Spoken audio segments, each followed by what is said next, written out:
So basically, Zoom, if you have not used it before, is a live video conferencing solution for lectures with up to 300 participants. You can also do small seminars with a lot of back and forth conversation. Students can use it for group work. You can host virtual office hours. You can do one-to-one consultations over Zoom. And you can also do hands-on workshops through Zoom. So there's a lot of affordances in Zoom that make this process of remote teaching a little less daunting, I think, if we learn how to use it.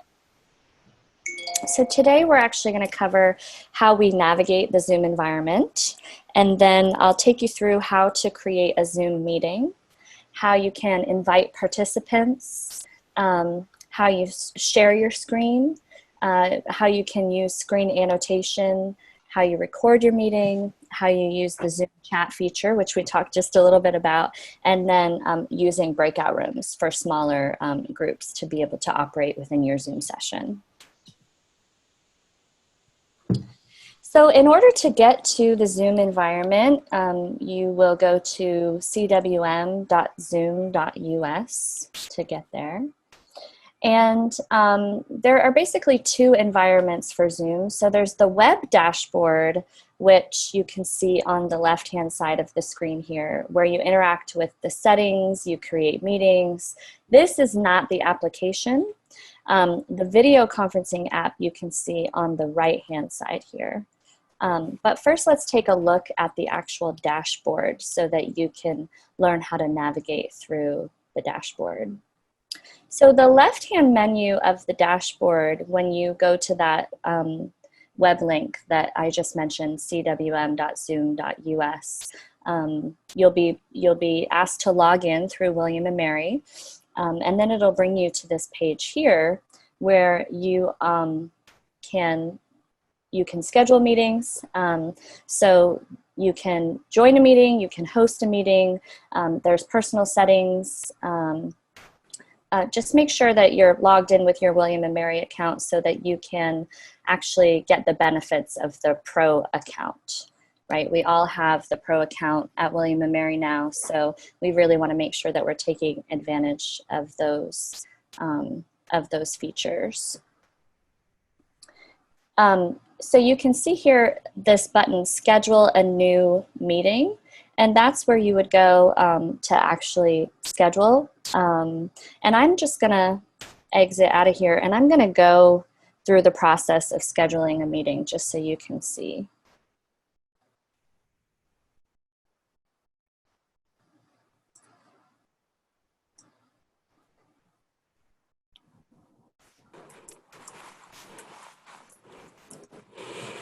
As Kat's setting that up, you don't have to schedule a meeting. You, by default, have a Zoom personal link. And actually, you can see it right there on Kat's homepage where it says personal link. She's actually changed it so that her username or her name is part of the link. And that's her room.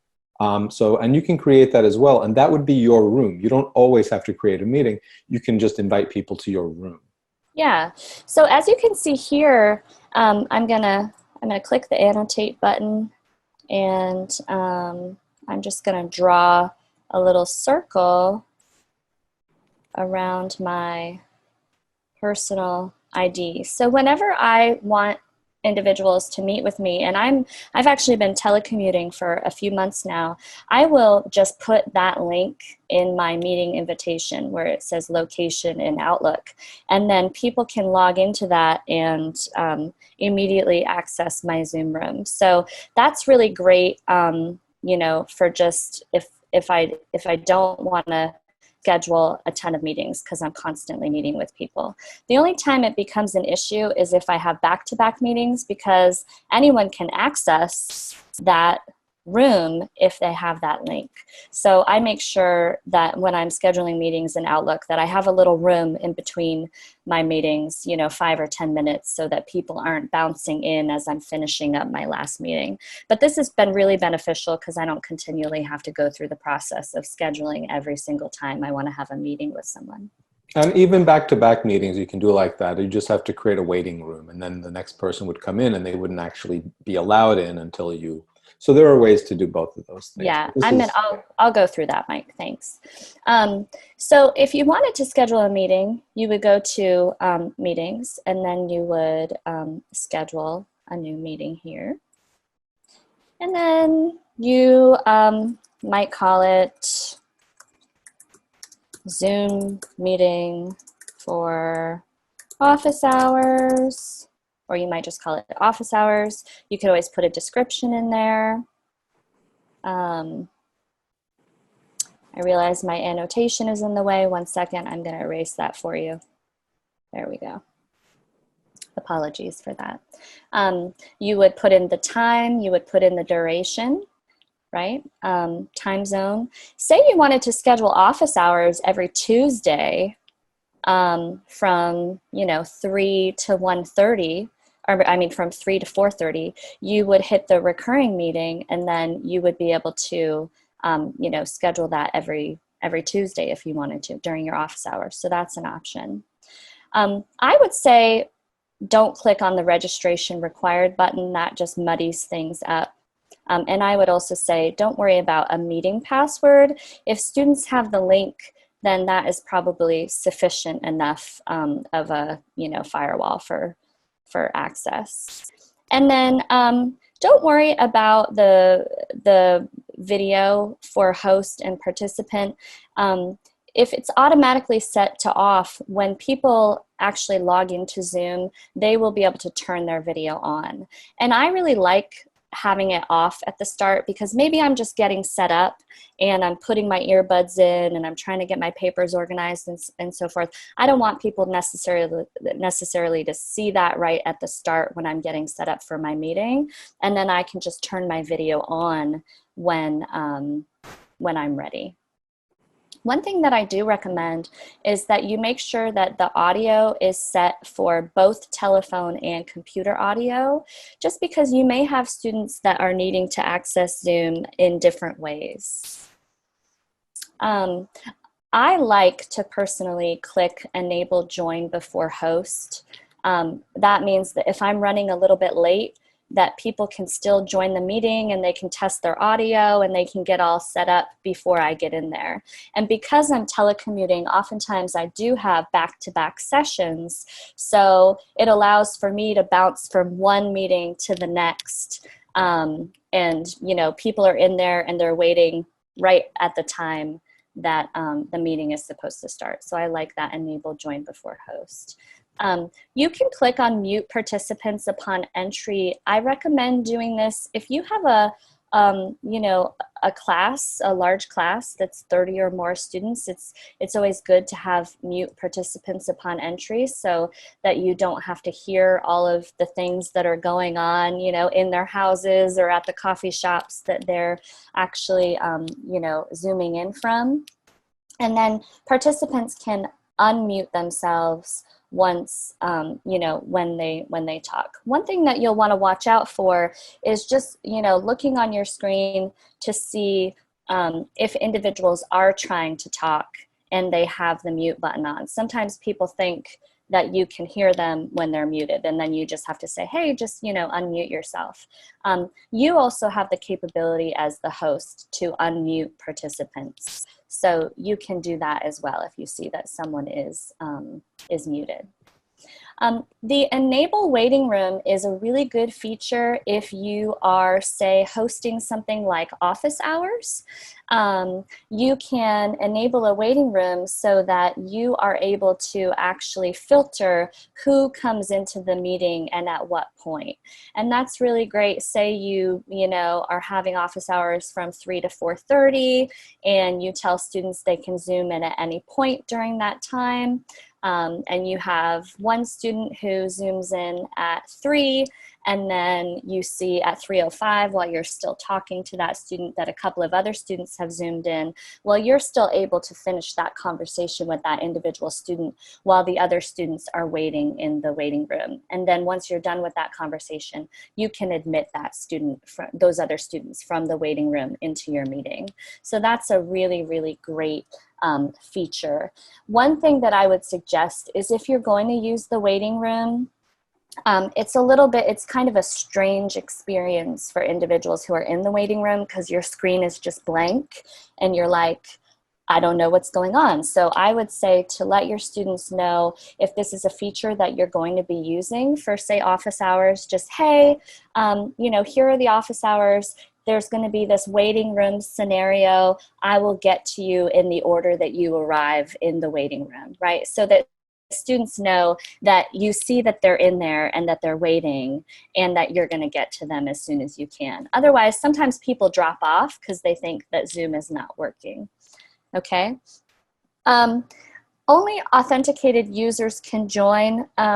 This is not something I would necessarily worry too much about unless, say, you're worried that if you have, office hours up on Blackboard and you're worried that parents might try to join your office hours, you can always say only authenticated users, and then that means that just people with a William and Mary ID can access that meeting.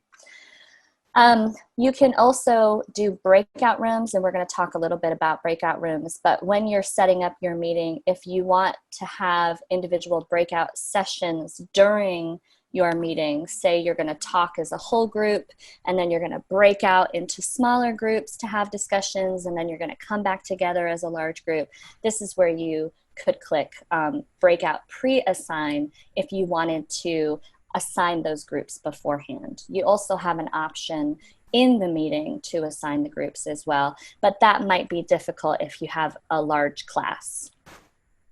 You also have the option to record the meeting automatically. So if it is something that is a class session that you want to be able to, provide access to students who weren't able to make the meeting, you can do so at that time. So these are all of the features of setting up your meeting if you want to actually schedule those meetings out. So I'm just going to stop.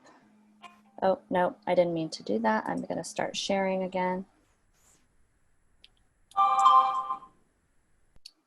And I'm going to go back to my Zoom webinar.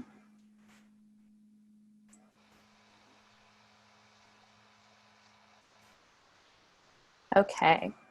So the meeting interface, you're all seeing a screen that is probably similar to this right now when you're actually on your Zoom window. Currently, I'm sharing my screen with you, so you're just seeing the interface as Mike has recorded it. I really love his super enthusiastic expression in this picture. It's wonderful. But you'll see on the bottom left-hand side, you have a mute button, so you're able to mute yourself. This is always a good idea. I think it's a very good practice to mute yourself when you're not talking, especially if you're in a larger group, because background noise can become an issue with larger groups. And one of the things that I recommend is that you establish a norm with your students that they mute themselves unless they're wanting to talk, because that means that, all kinds of sounds are not interrupting your Zoom session, which is really good.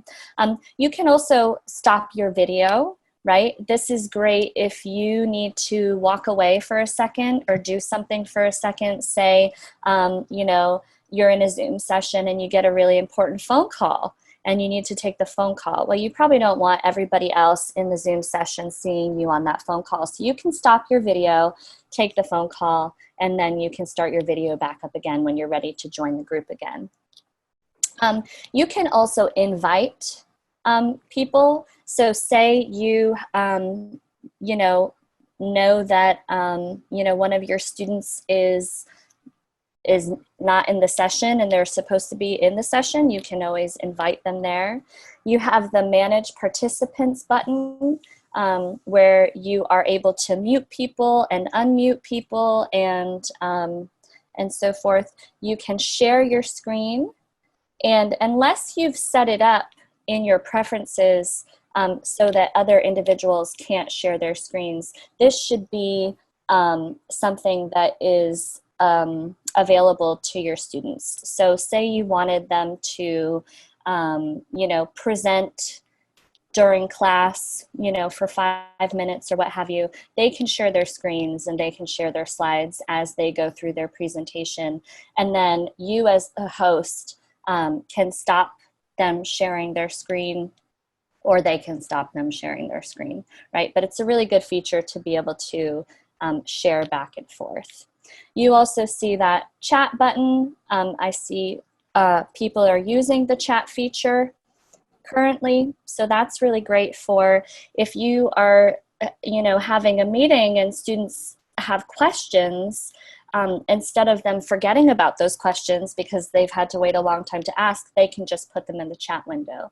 And you can navigate the chat different ways. You can say, hey, I'll be looking occasionally at the chat window and we'll stop, you know, every 15 minutes to address chat questions. Or you can say, you know, just write your chat questions in the window and then we'll address them at the end of the session. Students could also respond to one another in the chat window. The really great thing about the chat that I love is that you can respond to everyone, or you can chat to everyone, or you can chat to individuals. So if a student wanted to ask you a question, but they were nervous about asking that question in front of the whole class, they can actually ask that question directly to you, and you're able to see it and you're able to answer that question. But then they don't have to go through, you know, the embarrassment or the anxiety of actually having to ask in front of everyone else. And I think this is a really good thing to tell your students, right? Is that the chat is there. If they want to ask you a question individually, they can do so. And I would actually walk them through the process, right? You can also record the session. And then there are the breakout rooms. So when you press breakout rooms, it will have two options. It will allow you to either assign the breakout rooms, or you can have Zoom assign the breakout rooms randomly. So depending upon whatever activity you're doing in class that day, you know, you have options there. And then you have the end meeting, leave meeting button. This, when you as the host end the meeting, you've ended it for everyone else. So if there are other people who are still supposed to be talking to one another or what have you, because you've said, okay, we're done for the day, but if you want to chat in your groups for 15 minutes, go ahead and do so. You would just want to be careful not to end the meeting for everyone else. You could end that after groups were done discussing, you know, in their breakout rooms or what have you. If you are not the host, you're able to leave the meeting at any time without worrying about actually ending the meeting for other people. Okay, so we've talked a little bit about creating a Zoom meeting in the dashboard. So just so you know, in this image, you see you have the join a meeting, and that's how you all, you know, if you have a link that someone has sent to you for Zoom, you would join the meeting that way. And then you have host a meeting. So this will allow you to host a meeting individually. So in the Zoom application, when you're in there, you can actually click on new meeting, and that will allow you to start a meeting immediately. So for those of you who share your individual meeting ID with people, say you have a student who emails you and they say, oh, I have a question about this. And you say, hey, are you available right now? We can do a quick Zoom meeting. And they say, yeah, sure. You can just send them your link and you can say, yeah, just join the meeting with this link. and then you would just start this button. No reason to go through the whole schedule a new meeting situation if you're just hosting the meeting right then and there.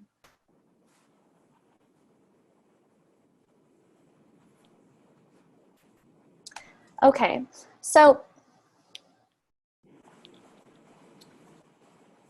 let's talk a little bit about inviting participants. Well, first thing, when you're actually logged into Zoom and your session is underway, you'll just want to check that your microphone is working, and you know, make sure that your video is working, and then you can mute yourself as you see fit, and you can mute other participants as you see fit. So, you know, Mike at the beginning of this meeting, he said he heard some vacuuming, and so he was able to mute participants just so, you know, that vacuuming didn't become distracting.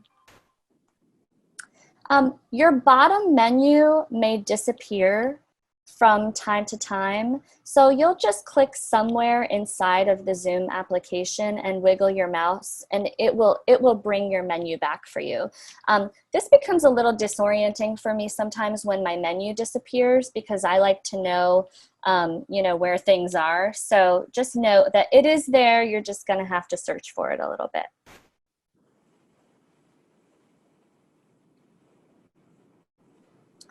Okay.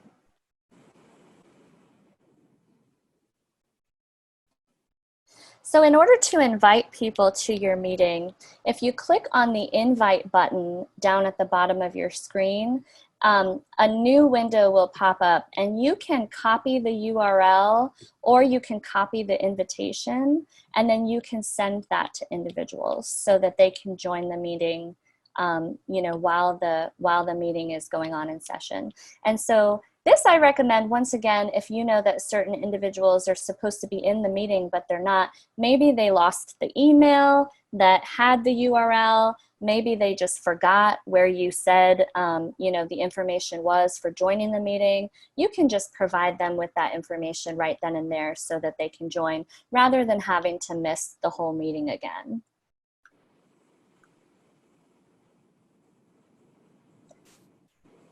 Okay. So, and we suggest, if you're providing that URL to your students, you can go to the email application in Blackboard and just email your students and paste the URL into the body of the email message, and then, you know, hit send, and that's it. Once your guests receive their emails, all they got to do is click on the link, and then they'll be able to join the meeting.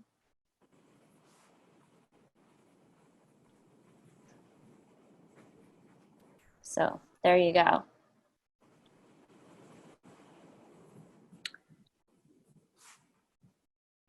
All right, in terms of sharing your screen,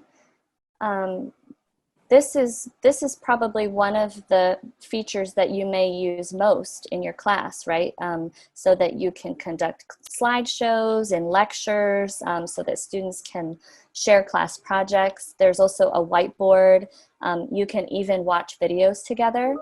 So to share your screen with your students, all you'll do is you'll click on the share icon that's down at the bottom of your Zoom window. And then you'll select the type of screen that you'll want to share. You can just share a whiteboard, or the application window, or you can share your entire desktop. You have the choice. When you hit share, a window will pop up asking you what you want to share. You can see the options up here: desktop, whiteboard, and so forth. And once you've chosen, you'll hit the share button, and your participants can see your screen in real time, just like you can see my screen in real time right now. Sharing your screen is a really, sorry, I'm going to go back. Sharing your screen is a really good feature, but Zoom also allows you to annotate your screen when you share it. You saw me do that just a little while ago. And so when you start sharing your screen, your menu will move from the bottom of the screen to the top, and a new menu item will appear, and you can see you can annotate as one of those menu items. And there's plenty of screen annotation options to choose from, so you can play around with those screen annotation items. I recommend you know, if you want to play around with these things, you can just host a meeting on your own without anyone in it, and you can just play around with these features and see what's going to work best for you. And then once you want to stop sharing your screen, you just hit the stop share button that appears in that menu of items.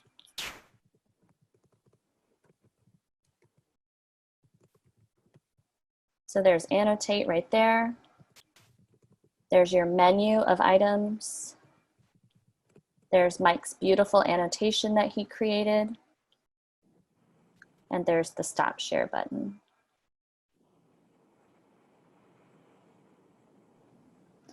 So as I said, you may want to record your meeting. This can be a really important step for students who may need to review the materials later. Even if they made it to your session, it's always good practice for them to be able to go back if they want to revisit materials. So to record your meeting, you'll select the record button at the bottom of the menu. So besides the video window, you also have the text chat window where you can share comments or questions. You can also share resources. You can share links to things. Students can share links to things, so that's really great. One good way of using the chat is to post web addresses of resources that you want to share during the meeting that you want students to have access to, or you want them to explore as they're, you know, as they're in the class. So the last menu button at the bottom is the breakout room button. And this is really cool. It will allow a room host to separate participants into subgroups and then easily reconvene. And it does have a few more steps than the other options. And so we'll be covering breakout rooms in some tutorials that we post on the website. But we're going to watch a short video on breakout rooms. And hopefully the sound will work for you all.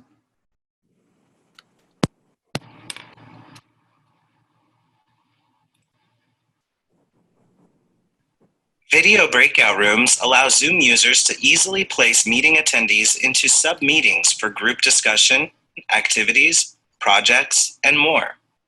To get started, log in at zoom.us and view the Meeting Settings section. Click to edit advanced settings and make sure that breakout rooms is checked. The next time you host a Zoom meeting, you will see the breakout rooms button at the bottom of the Zoom panel. While you are sharing your screen, the button is under the More menu. Click here to start using breakout rooms. Zoom will show the number of eligible participants. Choose how many rooms to create and let Zoom assign the participants automatically, or choose to manually assign for more control, as we'll demonstrate here. Create breakout rooms to proceed. Your breakout rooms are now available, and participants are still in the main meeting. Float your mouse over the breakout room to rename or delete the room. Click to assign participants, check their names, and click Assign again. Do this for each breakout room. Your participants are now assigned. If you want to change an assignment, float your mouse over a participant name where you can move the participant to another room or exchange the participant with someone already assigned to another room. When you're ready, click to open all rooms. This will cause your participants to automatically move into their assigned breakout room. The list will indicate that participants have successfully connected when the gray dot turns green. Meeting participants will be prompted to join breakout rooms where they can speak on audio, show their webcams, share screen, and chat as normal. They can also ask for help to send a prompt to the meeting host. Participants can also choose to leave the breakout room anytime to be returned to the main meeting. Return to the breakout rooms list as the host, and you can choose to join any of the breakout rooms to offer assistance. You can broadcast a message to participants, and a banner will be displayed. This is great for instructions or timing announcements. Again, float your mouse over a participant name to move the participant. When you are ready, close the breakout rooms. Participants will have 60 seconds to finish their discussion and will be returned to the main meeting. Open the breakout rooms menu again to quickly reopen the same breakout rooms or to make new assignments. To learn more, visit zoom.us/live training to register for weekly training sessions. Need help? Visit support.zoom.us for 24/7 assistance.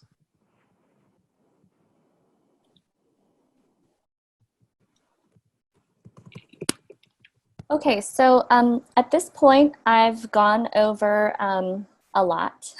So I'd like to open it up for questions that you may have about Zoom, either technical questions or pedagogical questions, whatever you have. And then Mike will let me know as people have raised hands so that I can answer those questions or he can answer those questions.